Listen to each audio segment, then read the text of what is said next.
ایک شخص نے حضور سے پوچھ ہی لیا، ایک صاحب نے عرض کر ہی دیا، انہوں نے بات ہی کر دی، عرض کی، یہ سنن ابو داؤد شریف میں موجود ہے، کہا یا رسول اللہ میرا ملازم بڑی غلطیاں کرتا ہے، آخر کتنا کو معاف کروں؟ کوئی حد بھی ہوتی ہے، بڑی غلطیاں، بڑی کوتاہیاں، بڑی کمزوریاں اس نے گن کے معاف کرنے کے لیے، حضور کتنی بار معاف کروں؟ آخر بعض لوگ بعض باتیں جھلملا کے کرتے ہیں نا جی، حضور آخر کتنا کو معاف کروں؟ نبی کریم علیہ السلام نے گویا فرمایا، اگر تو نے گن کے ہی پوچھا ہے نا تو چل اس طرح کر، ایک دن میں 70 بار تو معاف کیا کرنا۔ ایک دن میں کتنا معاف کرنا ہے؟ تجربہ تو کریں کہ کیا ہم نے کبھی 7 دفعہ بھی معاف کیا ایک دن میں؟ حضور نے فرمایا 70 دفعہ معاف کر۔ اور ایک شخص کو تو نبی کریم نے ان لفظوں سے تنبیہ فرمائی، فرمایا تیرے غلام پر جتنا تجھے حق حاصل ہے نا تیرے اختیار میں، تیرے رب کو اس سے کئی گنا بڑھ کے تیرے اوپر اختیار ہے۔ یا رسول اللہ ان کا کریں کیا؟ تو نبی پاک نے فرمایا اپنے غلاموں کو اس طرح رکھنا، یہ جو بڑی بات کرتے ہیں نا انسانی حقوق کی، وہ ملازم نو سوٹ دے رہے نے، کہ نوائیں میں کدی واری پایا ہے، نوائیں لہذا تو بھئی آپ کو بغیر جو نہیں پہنا تھا وہ دینا چاہیے تھا نا، ملازم کو نیا خرید کے دیتے نا آپ۔ یہاں تو لوگ زکوٰۃ بانٹتے ہیں اپنے ملازموں پہ، تو سیاسی زکوٰۃ بانٹتے ہیں، ہاں اس کو پیسے جو وقت کام آ جائے گا، تھوڑی تھوڑی کر کے وہاں بانٹو، جب ٹائم ملے گا تو بلا لیں گے۔ خوگرے حمد سے تھوڑا سا گلا بھی سن لے، گولی اگرچہ کڑوی ہے پر ہو سکتا ہے شفا ہو۔ ہر دینی کام میں بھی سیاست کرتے ہو، ذات کے لیے استعمال کرتے ہو، سنو یہ میرے نبی پاک کا اخلاق ہے۔ یا رسول اللہ غلاموں سے کس طرح گزارا کریں؟ فرمایا جس طرح کا خود کھانا اسی طرح کا انہیں بھی کھلانا، جس طرح کا خود پہننا اس طرح کا انہیں بھی پہنانا، سیاستہ میں موجود ہے۔ اور فرمایا ان کی طاقت سے بڑھ کر کبھی انہیں کام نہ بتانا۔ اور میرے محبوب کے غلاموں نے تو اس طرح عمل کیا کہ حضرت ابو ذر غفاری جیسے سردار اپنے گھر سے نکلے تو غلام ساتھ تھا، سامنے سے ایک سردار دیکھ کے حیران ہو گیا، کہنے لگا ابو ذر یہ کون ہے؟ فرمایا میرا غلام ہے۔ کہا حد ہو گئی یار، اس کے کپڑے قیمتی ہیں اور تمہارے کمزور ہیں، یہ انقلاب کیسے آیا؟ تو جناب ابو ذر غفاری فرمانے لگے یہ میرا انقلاب نہیں، یہ محمد عربی کا دیا ہوا انقلاب ہے۔ یہ کس نے ذروں کو اٹھایا اور صحرا کر دیا، یہ کس نے قطروں کو ملایا اور دریا۔ غالباً ایک غیر مسلم کے شعر ہیں، یہ کہتا ہے یہ کس نے قطروں کو ملایا اور دریا کر دیا، کس نے ذروں کو اٹھایا اور صحرا کر دیا، یہ کس کی حکمت نے یتیموں کو کیا در یتیم اور غلاموں کو دنیا بھر کا مولا کر دیا۔ جب حضرت بلال کو کعبے کی چھت پر اذان پڑھنے کی باری آئی تو کچھ لوگوں نے مشورہ دیا تھا کہ حضور کافر پہلے ہی مر گئے، تو حضرت بلال کو کعبے کی چھت پہ دیکھیں گے تو اور مر جائیں گے، تو یا رسول اللہ روز بلال نہیں پڑھنی ہے، اگر اجازت ہو تو کوئی اور نہ پڑھ لے۔ تو فرمایا نا بھئی اذان تو بلال ہی پڑھیں گے اور کعبے کی چھت پہ پڑھیں گے، اور حق انہی کا بنتا ہے۔ کمر اچھا ہے فلک پہ نہ ہلال اچھا ہے، تیری نظر بھی نہ ہو تو دونوں سے بلال اچھا ہے۔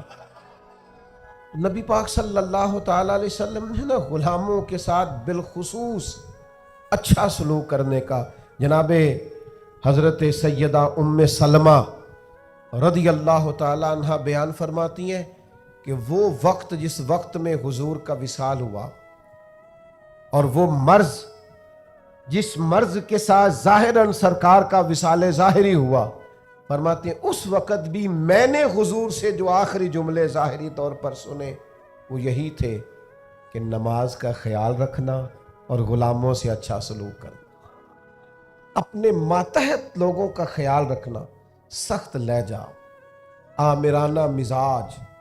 میرا ایک جاننے والا شخص ہے، اس کے ہاں سے نا کوئی 40-50 لوگ تنخواہ لیتے ہیں، کوئی ادارہ ہے تو وہ اس کا بنایا ہوا، تو 40-50 لوگ تنخواہ لیتے ہیں۔ تو ایک دن کسی تنخواہ لینے والے شخص نے اس سے آ کے کہا یار ادارہ تیرا ہے، تو ہم تیری قدر بھی کرتے ہیں تو دل کرتا ہے تنخواہ تو دے.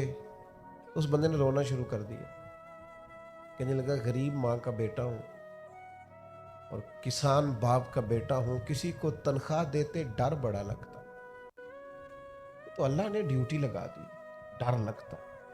اگرچہ میرے سائنوں سے جاتی ہے, میری اطلاع سے جاتی ہے, پر مجھے ڈر آتا ہے, مجھے خوف آتا ہے. میں اور کسی کو تنخواہ دوں, میں نہ توبہ, مجھے خوف آتا. یہ باہر ہی کوئی اور ہی کرے, میرے والا کام. اپنے اندر احساس پیدا کرو, یار 4 لوگ ہمارے ماتحت ہوتے ہیں, آپ یقین کریں خون خوش کیا ہوتا ہے بعض لوگوں نے اپنے ملازمین. ایک چھوٹی سی بات اور عرض کروں, عورت بیچاری کی عقل ناقص ہوتی ہے. عورتوں سے اچھا سلوک, اپنی گھر والی کے بارے میں رویہ نرم, مقابلے کی فضا نہ پیدا کریں اپنے گھر میں. نبی پاک علیہ السلام نے ناز برداری فرمائی ہے ازواج مطہرات. حضور کا سلوک کریمانہ رہا ہے, محبوب کی شفقت رہی, سخت ترین لہجہ اور رعونت والا مزاج اپنی گھر والی کے حق میں. یہ بھی انداز نبی پاک علیہ السلام کا دیا ہوا نہیں ہے. حضور نے فرمایا تم میں سے سب سے بہتر وہ ہے جو اپنے گھر والوں کے لیے بہتر ہے, اور فرمایا میں تم سب سے بڑھ کر اپنے گھر والوں کے لیے بہتر. دوستوں کے ساتھ خوش گپیاں اور دیر تک خوشگوار موڈ, اور گھر جاتے ہی لہجہ ترش, اور جناب آپ بابا میں تھکا ہوا آیا ہوں, میرے پاس ٹائم نہیں ہے زیادہ باتیں سننے کا. یہ حضور کا دیا ہوا اخلاق نہیں ہے. وہ تو لباس ہے مرد عورت کا, اور عورت مرد کا. یاد رکھیے گا اللہ تعالیٰ نے نا انسان کو خوبیوں اور خامیوں کا مجموعہ بنایا. انسان کے اندر بحیثیت انسان خامیاں بہرحال باقی رہتی ہیں, تو چونکہ اس میں خامیاں باقی رہتی ہیں تو ہمیں اس کی خامیوں, غلطیوں اور بشری کمزوریوں سمیت اس سے پیار کرنا پڑے گا. اگر ہم یہ کہیں کہ وہ کوئی غلطی ہی نہ کرے, اس کے اندر کوئی کمزوری ہی نہ رہے, کوئی اس کے اندر بشری تقاضا باقی نہ رہے, تو پہلی بات یہ ہے کہ ہمارا یہ مطالبہ ہی سرے سے غلط ہے. اس لیے کہ اللہ تعالیٰ نے بالکل معصوم تو فرشتوں کو بنایا ہے, فرشتے معصوم ہیں, پر اشرف المخلوقات اللہ نے حضرت انسان کو بنایا ہے. اس کے ساتھ اللہ نے یہ آزمائش رکھی ہے, تو انسانوں کے اندر کمزوریاں رہیں گی. نبی پاک صلی اللہ تعالی علیہ وسلم نے ارشاد فرمایا جس آدمی کو غصہ آیا اور وہ اپنا غصہ نکالنے پر قادر بھی تھا, لیکن اس نے اللہ کی رضا کے لیے اپنے غصے کو کنٹرول کر لیا, فرمایا اللہ اس کے دل کو امن سے بھی بھر دے گا اور ایمان سے بھی بھر دے گا. نہیں, غصے کو کنٹرول کرنا ایمان کی مضبوطی کا باعث بنتا ہے. ہوں گے کچھ لوگ بیچارے جو کمزور ہوں گے, کچھ نہیں کہہ سکتے, آپ کا غصہ سہتے ہوں گے. یا کچھ ایسے لوگ ہوں گے جو آپ سے محبت بے پناہ کرتے ہوں گے, اس لیے آپ کا غصہ برداشت کرتے ہوں گے. لیکن حضور نے جو ہمیں اخلاقی رویے سکھائے ہیں ان میں تو محبوب نے فرمایا وہ پہلوان ہے جو اپنے آپ پر کنٹرول کرے, اپنے آپ کو قابو میں رکھے, اپنے غصے کو, غیظ و غضب کو وہ ذرا سنبھال کر رکھے. ہم اپنے آپ پر کنٹرول نہیں رکھتے, بہت ساری باتیں ہیں جو ہم کر لیتے ہیں, لیکن چونکہ مومن ہیں, حضور علیہ السلام کے غلام ہیں, مجھے اچھی طرح پتہ ہے کہ سینکڑوں ہزاروں لوگ ایسے ہیں جن کو بعد میں پچھتاوا ہوتا ہے کہ مجھے یہ بات نہیں کرنی چاہیے تھی, مجھے اس طرح کا رویہ نہیں رکھنا چاہیے. کچھ بولیاں بول لیتے ہیں, لیکن چونکہ اندر ایک مومن بستا ہے, حضور کا غلام بستا ہے, تو پھر دل پچھتاتا ہے, سینے میں بات کھٹکتی ہے. میرے بھائی بہت پہلے سے اپنے اوپر کنٹرول کریں, اپنے آپ کو غیظ و غضب سے, ناراضگی والے جملے بولنے سے بچائیں. ہاں بالکل ناراض نہ ہونا بھی زیادتی ہے, ناراض ہونا بھی چاہیے اور بڑا زبردست ہونا چاہیے, سخت شدت کے ساتھ غصہ کرنا چاہیے, پر کب؟ جب اللہ کی حدوں کو توڑا جائے, جب شریعت کی مخالفت کی جائے اور بیجا دین کی باتوں کو چھوڑا جائے، اللہ کی رضا کے لیے ناراض ہو۔ سیدہ طیبہ طاہرہ حضرت عائشہ صدیقہ رضی اللہ تعالیٰ عنہ فرماتی ہیں کبھی اپنی ذات کے لیے حضور ناراض نہیں ہوئے، لیکن اگر اللہ کی حدیں توڑی جاتی تھی تو ناراض ہوتے تھے۔ چاہیے نا والد کو کہ بیٹا جان بوجھ کے نماز چھوڑ دے تو ناراض ہو، بیٹی پردہ نہ کرے تو ناراض ہو۔ چاہیے نا اسے کہ اگر اس کے گھر کے اندر کوئی غیر شرعی کام ہو رہا ہو تو وہ ناراضگی کا اظہار کرے، حکمت کے ساتھ سمجھائے، دانائی کے ساتھ تبدیل کرنے کی پوری کوشش کرے۔ آپ کا دل اس وقت پوری طور پر ناراض ہو جب آپ شریعت کی مخالفت ہوتے ہوئے دیکھیں۔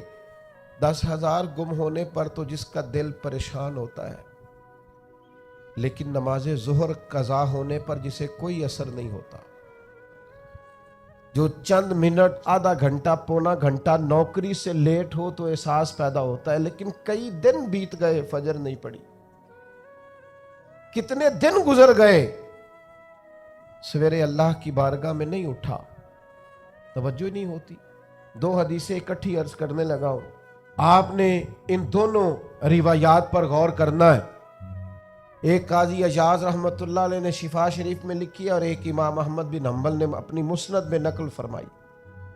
صحابہ فرماتے غزوہ احد کے موقع پر ہم نے نبی پاک علیہ السلام کے رخ زیبا پر خون بہتا ہوا دیکھا، کفار نے سنگ باری کی، تکلیف دی حضور کو، مقدس رخساروں پر خون بہا۔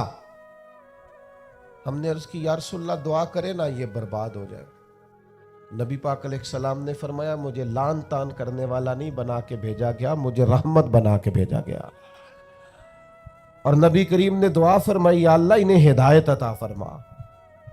اس موقع پر جب حضور کو ذاتی طور پر تکلیف دی گئی ہے، مقدس چہرہ نور پر خون بہ رہا ہے اور صحابہ کے کلیجے پھٹ رہے ہیں، اور احد کے میدان میں حضور کا وہ رنگین چہرہ خون سے بھرا ہوا دیکھ کر طبیعتیں مچل رہی، تڑپ کے عرض کی حضور کریں دعا یہ تباہ ہو جائے۔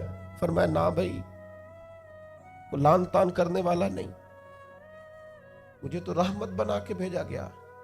لیکن میرے عزیزو، غزوہ خندق کے موقع پر جب دشمنوں سے دفاع کرتے وقت نماز عصر مسلمانوں کی قضا ہوئی تو حضور نے ہاتھ اٹھا کے عرض کیا، کہا اے اللہ ان کے پیٹ آگ سے بھر دے جنہوں نے ہماری نماز عصر لیٹ کی، ہماری نماز لیٹ کر دی، صلاۃ وسطیٰ لیٹ کر دی۔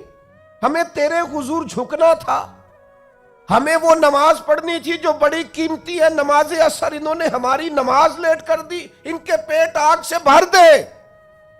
حضور کا سارا چہرہ لہو سے بھرا ہے، پر ذات کے لیے دعا نہیں کی کہ یہ تباہ ہو جائیں، پر ایک نماز لیٹ ہو گئی۔ صحابہ کی عصر قضا ہوئی تو کریم نے ہاتھ اٹھا کے کہا یا اللہ بھر ان کے پیٹ آگ سے۔ او سنگیو، آؤ یارو اپنا اخلاق تو دیکھیں، میری بھی فجر قضا ہے، میرے پتر کی بھی قضا ہے، میری جوان بیٹی بھی جم کے سو رہی، کبھی ماتھے پر شکن تک نہیں آئی، لیکن میری روٹی لیٹ ہو جاتی ہے تو میں سارا گھر سر پہ اٹھا لیتا ہوں، زمین آسمان ایک کر دیتا ہوں۔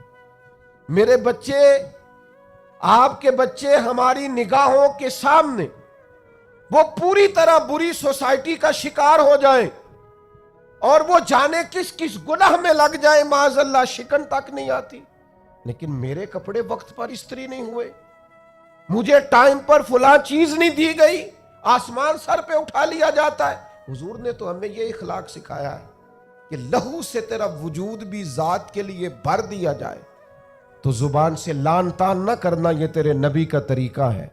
ہاں، اس شخص سے بچنا جو تیری نمازوں کو قضا کرنے کا ذریعہ بنے۔ ایسے لوگوں کے بارے میں تیرا رویہ سخت ہونا چاہیے، جہاں تیری عبادات، تیری اللہ کی بندگی داؤ پہ لگتی تجھے نظر آئے۔ خدا را دین کا مزاج تو سمجھیں، ہم کس طرف چلے۔ اور